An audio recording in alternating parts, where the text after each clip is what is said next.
I didn't mean to open the recording. I was sitting at our kitchen island in Charlotte. Late afternoon sunlight stretching across the marble countertop. Deleting old files from our shared iCloud to clear storage. It was the kind of ordinary chore that belongs to a stable marriage. Quiet. Unremarkable. Safe. Then I saw a new audio file. No title. Just a date. I almost ignored it. Caleb recorded voice notes for business all the time. But something about the blank label made me pause. I tapped it. My husband's voice filled the kitchen. She'll never see it coming. I stopped breathing. A second later, my sister Vanessa laughed softly. Not surprised. Not confused. Certain. Once the board votes, she won't even have the authority to stop it. My name came next. Then the word evaluation. Then temporary leave. They spoke calmly. Like everything had already been arranged. Like the outcome was guaranteed. Like I was an obstacle being repositioned. And the worst part wasn't the plan. It was the confidence. She trusts you, Caleb said. Just keep her steady until the paperwork's filed. The refrigerator hummed behind me. A car drove past outside. Somewhere in the distance, a dog barked. Inside my own kitchen, I felt like a guest. I replayed it. Then again. There was no misunderstanding. No missing context. They were talking about me. About removing me from my own company under something called an executive stability review. About filing for a competency evaluation as justification. Once the competency review is filed, it's automatic, Caleb added. Automatic. I pressed pause and stared at the silent screen. My reflection faint in the glass. 8 months earlier, I had taken over Harper Logistics after my father's death. I had spent every day since trying to prove I was capable. Steady. Worthy of the legacy he left me. Caleb had positioned himself as my advisor. Supportive. Protective. Present at every board meeting. Vanessa had drifted back into my life around the same time. After years of distance, she suddenly wanted dinners. Sister time. Long talks about stress and responsibility. You seem overwhelmed lately, she had said more than once. At the time, I thought it was concern. Now it sounded like groundwork. I slipped my AirPods in and replayed the recording a third time. Isolating every word. Temporary incapacity clause. Medical recommendation. Shareholder reassurance. After the vote, she won't even know what happened until it's done. The phrasing was surgical. Clean. Structured. This wasn't an emotional conversation. It was procedural choreography. A flash of memory hit me.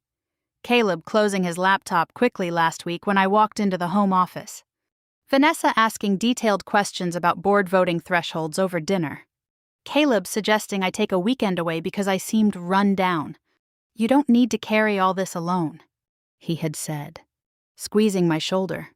It had sounded loving. Now it sounded like positioning. I reached the final seconds of the recording. It's better this way, Caleb said quietly. She's too emotional to run it long-term. Too emotional. My father had once told me leadership required composure under pressure. I had stood beside him for years, watching negotiations, absorbing every lesson. After his funeral, Caleb had wrapped his arm around me and promised he would help protect the company. Protect. The sound of tires on gravel pulled me back to the present. Caleb's car. I stopped the recording instantly and deleted it from the shared folder. My heart pounded. But my hands moved carefully. I saved a private copy to my personal drive and locked it behind a password he didn't know. The front door opened. Ellie, he called. Easy. Warm. You home? I slid my phone face down on the counter. He walked into the kitchen smiling. Loosened tie. Familiar cologne filling the air. He leaned down and kissed my forehead like he always did. How was your afternoon? I looked at him and wondered how long he had been preparing to take everything from me. Before I could answer, my phone buzzed. A calendar notification lit up the screen. Board meeting, emergency session, 72 hours. I forced a small smile. Productive, I said. And for the first time since I inherited my father's company, I understood something clearly. The threat wasn't outside the boardroom. It was standing right in front of me. I didn't sleep. Every time I closed my eyes, I heard Caleb's voice again. She'll never see it coming. By the time the sun rose over Charlotte, I was already at the kitchen table with my laptop open. The house still quiet. I replayed the recording once more, this time writing down every phrase. Temporary incapacity clause. Competency review? Automatic. They weren't improvising. They were referencing something specific. I logged into the company's secure board portal. Fingers steady even though my pulse wasn't. The emergency session was listed plainly on the dashboard. Agenda, item 3 caught my attention. Executive Stability Review. I clicked. A draft resolution opened in a new window. The language was smooth, almost compassionate. It framed the review as a protective measure to ensure long-term continuity during periods of executive strain. Executive strain. My name appeared twice. Then I saw it.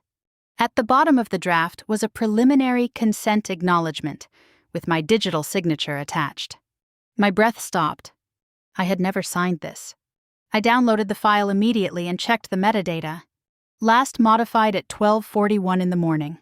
The editing account was an administrative access profile Caleb had requested last month for efficiency. The IP address matched our home network. While I slept, someone had prepared paperwork to question my stability. My phone vibrated. A text from Vanessa. I've been thinking about you. You seem exhausted lately. Dinner tonight. The timing made my skin prickle. I typed back something neutral and set the phone aside. Then I searched through recent internal communications. An email thread surfaced from 2 days ago, Caleb forwarding a memo titled Leadership Continuity Considerations to board members individually. He had positioned it as a proactive governance discussion. Concern disguised as strategy. I leaned back in my chair and stared at the ceiling. Over the past month, Caleb had brought up selling the lake house twice, saying it would simplify financial exposure. Vanessa had agreed during Sunday dinner, mentioning how much responsibility I was carrying between the company and Mom's rising assisted living fees. If something happened to you, who would step in? She had asked casually. At the time, I laughed. Now it felt like a rehearsal line. I reopened the resolution draft and examined the phrasing more closely. It didn't accuse me of instability. It suggested the possibility the board would be encouraged to authorize a wellness evaluation for clarity. During that time, interim authority could transfer. Temporary. Supportive. Reversible. Except I knew how narratives worked. Once doubt entered the room, it never left quietly. The front door opened behind me. Caleb walked in from his morning run, flushed and energetic. "You're up early," he said, grabbing a bottle of water from the fridge. "Couldn't sleep?" I replied. He studied me for half a second too long. "You've seemed overwhelmed lately." There it was again. Overwhelmed. "I'm fine," I said evenly. He leaned against the counter. "You know, there's no shame in delegating. The board would understand if you needed space." The board would understand. My phone buzzed again. An automated alert from the board portal. Board packet finalized. I hadn't finalized anything. Caleb's gaze flicked to my screen before he looked away. "Big week ahead," he said lightly. "We should all be aligned." Aligned. After he went upstairs, I called the company's internal compliance officer under the pretense of verifying meeting materials. She confirmed no formal vote had occurred yet. Everything was still in draft stage. That meant I still had time. Before logging off, I searched the internal document archive for medical policy references. A new file had been uploaded the night before. Behavioral Assessment Guidelines for Executive Leadership. I opened it. The attached intake form was partially filled out. Under patient name, Eleanor Harper. Under reported symptoms, fatigue, emotional variability, decision stress, emergency contact, Caleb Harper, secondary contact, Vanessa Harper. The signature field was blank. My hands went cold. This wasn't just corporate maneuvering. It was personal redefinition. I closed the laptop slowly and stared out the window at the quiet neighborhood street. Everything looked normal. The mail truck rolled past. A neighbor walked her dog. Inside my house, my husband and sister were building a case to declare me unstable. I picked up my phone and forwarded every document I had collected to Daniel Mercer, the corporate attorney my father once trusted during a regulatory dispute years ago. I wrote only one sentence. I need to understand my options before 72 hours pass. Seconds later, my calendar pinged again. Emergency executive session, confirmed. And beneath it, a new attachment had appeared in the portal. Letter of concern, draft. Someone was moving faster. This wasn't just preparation anymore. It was execution. Daniel didn't waste time. He skimmed the documents in silence, then leaned back in his chair and looked at me in a way that stripped away any illusion I might have been exaggerating. Has your husband raised concerns about your mental stability in writing before this? He asked. The question hit harder than I expected. No, I said. Not formally. He nodded slowly. The language in this draft is careful. It's designed to look protective, not hostile. Protective. I folded my hands in my lap to keep them from trembling.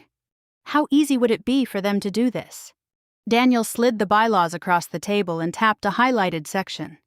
If a simple majority of the board votes to initiate a competency review, interim authority can transfer during evaluation, especially if immediate family members express concern. Immediate family members. Caleb. Vanessa. They'd only need to frame it as temporary. He continued. Supportive. For continuity. My stomach tightened. And once authority transfers, it's difficult to regain without reputational damage. Doubt lingers. I thought about the intake form. About my digital signature on a document I never signed. Daniel flipped another page. However, he said carefully, your father included something interesting. A founder's continuity provision. I frowned. I don't remember that. Most successors don't.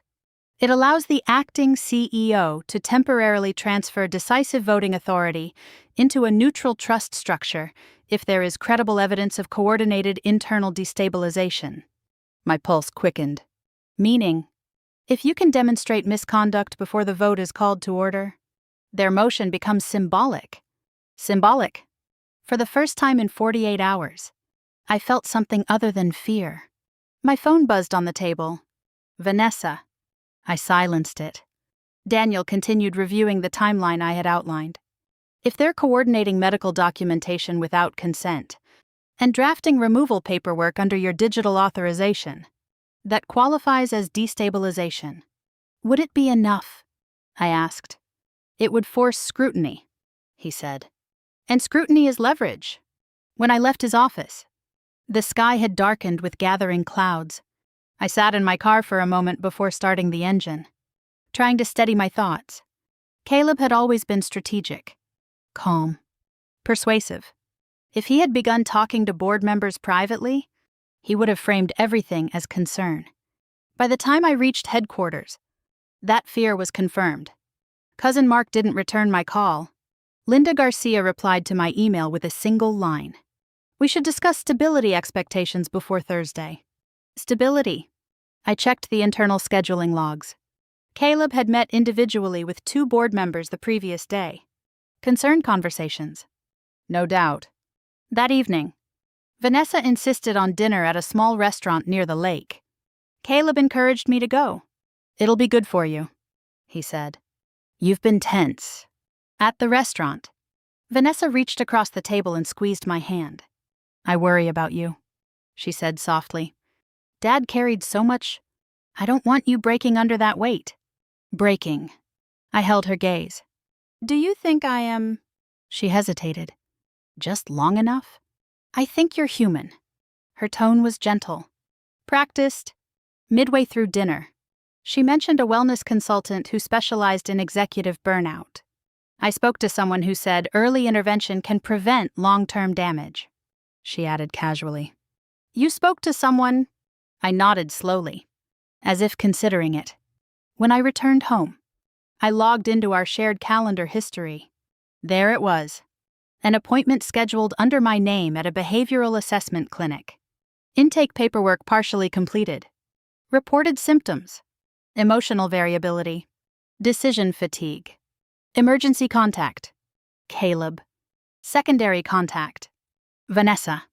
I stared at the screen until the words blurred. They weren't waiting for a conversation. They were building a file. I opened the board portal again. Agenda Item 3, Executive Stability Review. 72 hours. Daniel called just before midnight. I reviewed the timing, he said. If you activate the continuity provision before the meeting is formally called to order, the trustee assumes decisive shares. They can't override that without triggering an independent review. What do you need from me? I asked. Documentation. The recording. The forged draft. The intake form. I have it. There was a pause on the line. Ellie, he said quietly, once you file this, it escalates. It won't stay private. I thought about Caleb's voice in that recording. The certainty, the assumption that I would never look closely enough. It's already escalated, I replied. After I hung up, Caleb came into the bedroom and sat on the edge of the bed. You've been distant, he said. I've been thinking, I answered.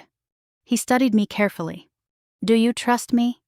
The question felt almost rehearsed. I looked at him and asked, do you think I'm overwhelmed? He paused. Only half a second. But it was enough. I think you're carrying a lot, he said finally. Carefully neutral. When he turned off the light, I lay awake in the dark, listening to his breathing. 72 hours. If they believed I wouldn't see it coming, they had underestimated one thing. I was paying attention. Daniel called just after 11 that night. Your father was smarter than they realized, he said without preamble. I sat upright in bed, careful not to wake Caleb. What did you find? The founder's continuity provision. It allows you to transfer decisive voting authority into a neutral trustee if there's credible evidence of coordinated destabilization. The key is timing. It has to be activated before the board formally opens the session. My pulse thudded in my ears. And what qualifies as destabilization? Unauthorized document drafting under your credentials. Prearranged medical documentation without consent. Coordinated influence on board members. You have enough to argue it. Enough. I slipped out of bed and walked into the hallway, closing the door softly behind me. If I activate it, I asked quietly, what happens? The motion against you becomes procedural theater. They can still speak, but they lose the leverage of your shares. The trustee holds decisive authority pending investigation. Investigation. And Caleb, I asked, if he's forwarding confidential projections externally, Daniel said, that becomes a separate issue. Potential breach of fiduciary duty. That word settled heavily. After we hung up, I stood in the dark hallway for a long moment. The house felt unfamiliar again, like a place staged for something I hadn't been invited to. The next morning, I met Daniel and a forensic IT consultant before sunrise. The consultant walked me through server logs on a large monitor. This account accessed restricted forecasting models 3 times after midnight over the past week, he said. Caleb's administrative profile. Were files exported? I asked. Yes. 2 PDF projections and 1 regional expansion map. My throat tightened. External transmission. Encrypted email attachment sent to an address associated with Ridgeway Transport. A competitor. Daniel didn't look surprised. Was there any internal authorization for this? None recorded, the consultant replied. I felt something shift inside me. This wasn't just about sidelining me temporarily. It was positioning. Is there evidence of sale discussions? I asked. The consultant clicked another window open. There was a scheduled call labeled Strategic Alignment for next Tuesday. Participants include Caleb and a Ridgeway executive. Next Tuesday would have been 4 days after the board vote. He expected to have authority by then. Daniel leaned toward me. This strengthens your case. As if on cue, my phone buzzed. Vanessa. Can we talk later? I'm worried about how you're handling everything. Handling everything. I need one more thing. I told Daniel. Any advisory proposals submitted recently? He requested internal disclosures from corporate counsel while we sat there. Within an hour, a draft consulting agreement appeared in my inbox. Strategic Integration Advisor, Vanessa Harper. Compensation tied to successful leadership restructuring. My chest felt hollow. She hadn't just been supporting the narrative. She had been preparing to step into it. That afternoon, I logged into the shared calendar again. The behavioral assessment appointment was confirmed. Someone had completed additional intake notes. Subject reports emotional volatility under stress. I had never spoken to anyone at that clinic. Under emergency contact, Caleb's number was listed first. Vanessa's second. They were building documentation in case the board asked for proof. At home that evening, I reviewed our personal financial accounts. A refinancing document for the lake house caught my attention. I opened it and scanned the clauses carefully. Contingent co-authorization in event of temporary executive unavailability. The language mirrored the corporate draft almost word for word. Temporary unavailability. They hadn't just planned to remove me from the company. They had structured authority over family assets to shift in parallel. It was coordinated. I drove back to Daniel's office before dusk. "Prepare the paperwork," I said. He looked at me steadily. "Once this is filed, there's no quiet resolution." "There isn't one anyway," I replied. We drafted activation documents for the founder's continuity provision. Every exhibit attached. The recording transcript. The unauthorized drafts. The intake form. The export logs. When I signed my name, my hand didn't shake. At 12:38 in the morning, Daniel electronically filed the activation with corporate counsel and timestamped delivery to the board secretary. Confirmation arrived seconds later. Founder's continuity provision enacted pending review. I stood at the top of the staircase when I heard the faint sound of Caleb's office door downstairs. A light clicked on. I watched through the railing as he sat at his desk and opened his laptop. His shoulders stiffened. He leaned closer to the screen. I wondered if he had just received the same notification I had. For the first time since I opened that recording, I didn't feel like the last person to know. I felt prepared. Caleb was already dressed when I came downstairs. He stood at the counter scrolling through his phone. Expression neutral. Posture relaxed. If he had received the notification about the founder's continuity provision, he didn't show it. "Morning," he said lightly. "Big day tomorrow. I hope you're ready." "Ready for what?" "For a long meeting," I replied evenly. He studied my face, searching for something. Panic. Doubt. Reaction. I gave him none. After he left for the office, Daniel called to confirm what I needed to hear. "The trustee has acknowledged temporary control of decisive shares," he said. "Corporate counsel verified the filing. It's effective." I closed my eyes briefly. "So the stability motion cannot pass without trustee consent," he finished. "However, they may pivot." Pivot. As if summoned by the word, my inbox began filling. An email from Cousin Mark. "I've heard some concerns. We should clarify expectations before the vote." Another from the external investor representative requesting updated executive health disclosures. Then a short message from Linda Garcia. "There are rumors circulating. We need transparency." Rumors. Caleb had already moved beyond paperwork. He was shaping perception. Daniel forwarded me a memo Caleb had distributed privately to 2 board members. Subject: leadership continuity concerns. It outlined performance volatility, emotional strain, and the importance of structured support. Structured support. I felt a flicker of anger, but it didn't burn. It settled. Mid-afternoon. The forensic consultant sent additional findings. Caleb had not only exported projections, he had shared non-public margin forecasts and a 5-year expansion model with Ridgeway Transport. There was also a tentative due diligence call scheduled for the following Tuesday, 4 days after the vote. They expected authority to shift. They expected me sidelined. My phone rang. "Vanessa." I answered. "I just want you to know," she began gently. "This is about stability, not replacing you." "Replacing. You've seemed exhausted," she continued. Dad carried so much alone. I don't want you breaking under pressure. I'm not breaking, I said calmly. She hesitated. After the transition is complete, you could come back refreshed. After the transition, she believed it was inevitable. I hung up feeling something final settle into place. They hadn't planned for confrontation. They had planned for compliance. That evening, Caleb poured wine in the kitchen and leaned against the counter. "No matter what happens tomorrow," he said. "It's for your own good." I watched him carefully. "What exactly is protecting the company?" he replied. "From instability." He had already drafted a public statement. He admitted casually. Something about proactive governance and long-term strength. He wasn't improvising. He was rehearsing.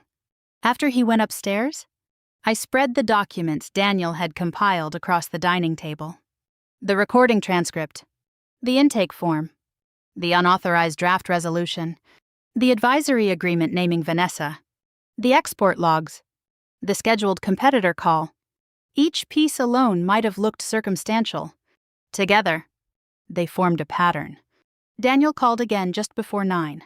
"The key tomorrow," he said, "is sequence. Let him present first. Let the narrative fully develop. Then introduce the evidence. If I interrupt too early," I asked, "they'll claim defensiveness. Emotional reaction." There it was again. Emotion. I almost laughed. "They think I'll lose control," I said quietly. "Then don't," Daniel replied. Later that night, I logged into the board portal again. A new document had been added at 2:17 in the morning. Strategic Sale Exploration Committee Proposal Draft. I opened it slowly. It outlined formation of a committee to evaluate acquisition interest in Harper Logistics. Interim Strategic Advisor, Caleb Harper. My breath stilled. This had never been just about a temporary leave.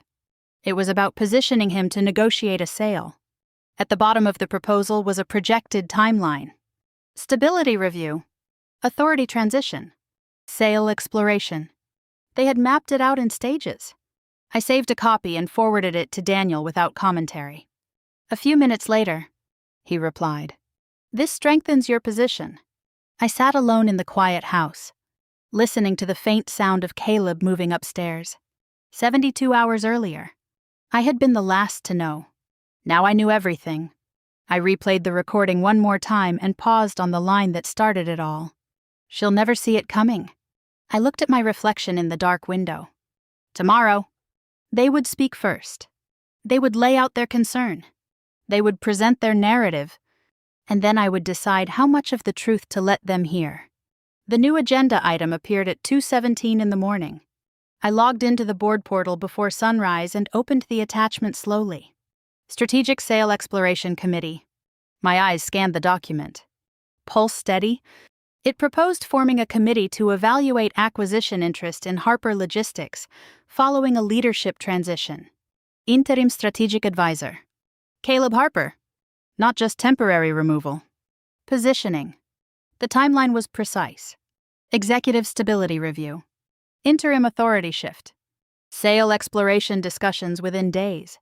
They had choreographed the future. By the time I arrived at headquarters, the conference room was already set. Long polished table. Bottled water lined in front of each seat. Printed copies of the evaluation letter resting beside the agenda packets. Vanessa sat near the end of the table. Technically an observer, though her presence felt anything but neutral. Caleb stood near the screen, reviewing slides.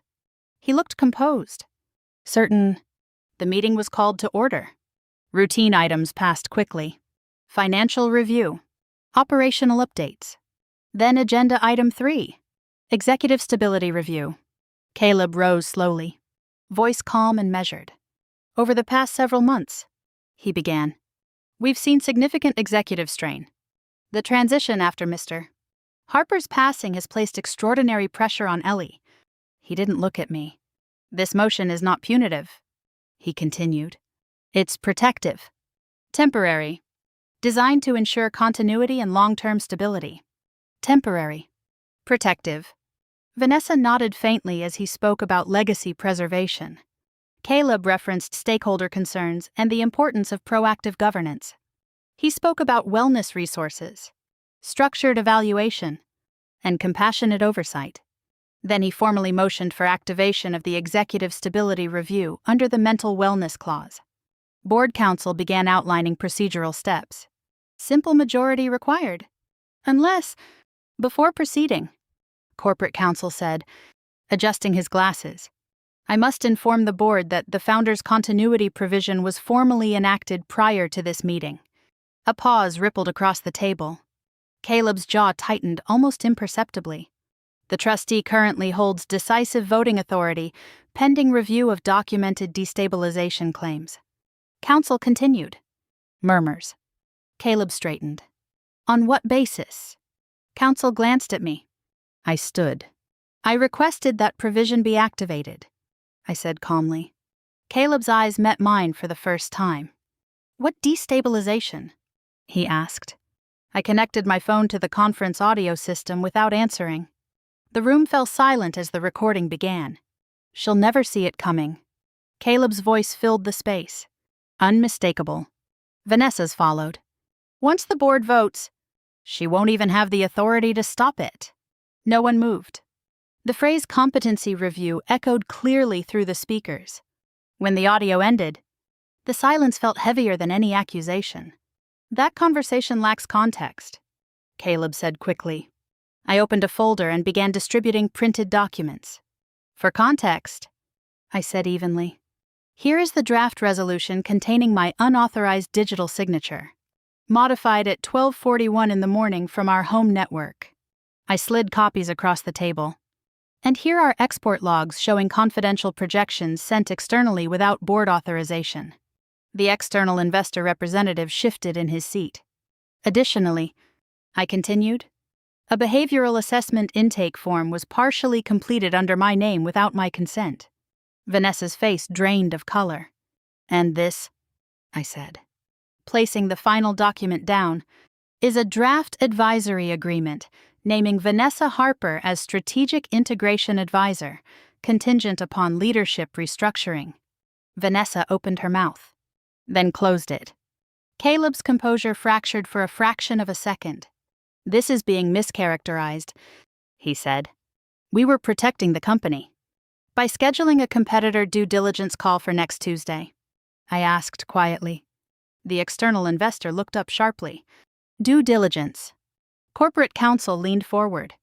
Is that accurate? The room shifted. Concern no longer pointed at me. Caleb exhaled sharply. Exploratory conversations are common. Without board approval. Counsel pressed. Vanessa attempted to speak. We were just trying to ensure stability. Did you negotiate compensation tied to leadership restructuring? I asked her directly. She hesitated. Half a second. Yes, she said finally. Barely audible. That was enough. Board counsel cleared his throat. Given the activation of the continuity provision and the evidence presented, the motion for executive stability review cannot proceed. An independent inquiry into potential fiduciary breaches will be initiated immediately. Caleb's hands clenched on the table. You're overreacting, he said under his breath. I met his eyes calmly. No, I replied. I'm responding. The vote to suspend the stability motion passed unanimously. The strategic sale exploration proposal was tabled pending investigation. Corporate counsel requested that Caleb surrender advisory system access pending review. The word pending hung in the air like a verdict waiting to land. As the meeting adjourned, Caleb stepped close to me near the doorway. You just destroyed everything, he whispered. I held his gaze. No, I said quietly. I stopped you. My phone vibrated as I walked toward the elevator. Preliminary findings suggest potential breach of fiduciary duty. Formal inquiry initiated. This wasn't about authority anymore.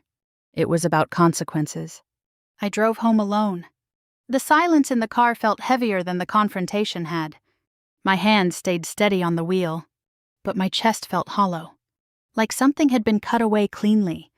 By the time I pulled into the driveway, my phone had filled with notifications. Corporate counsel confirming Caleb's advisory access was suspended. A message from the external investor expressing appreciation for clarity.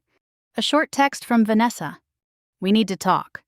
When I walked into the house, Caleb was already there.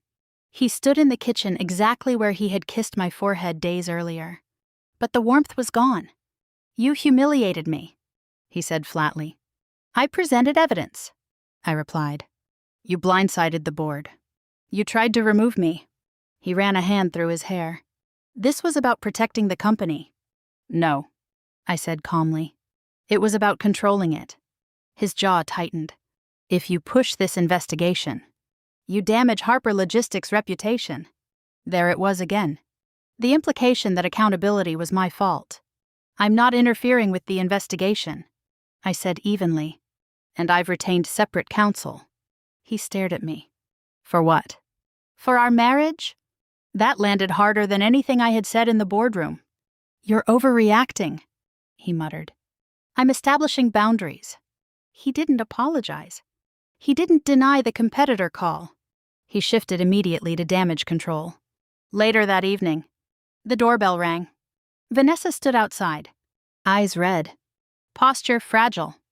I never meant for it to explode like that, she said the moment she stepped inside. Then how did you mean for it to go?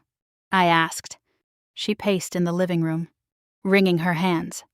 Caleb convinced me you were overwhelmed, that you needed intervention before you burned out. And the advisory agreement? I asked quietly. She looked down. It was just a draft. Compensation tied to leadership restructuring, I said. That's not concern. That's incentive. She swallowed. I thought it would be temporary. You thought I wouldn't know. Silence stretched between us. She shifted tactics. You've always carried everything alone. Dad relied on you too much. I didn't want you breaking the same way. I'm not fragile, I said. Her voice softened. You don't have to be strong all the time. I didn't need rescuing, I replied. She had no answer for that. After she left, my phone rang again. Mom, I heard something about a board meeting, she said carefully. Vanessa said you've been under a lot of stress.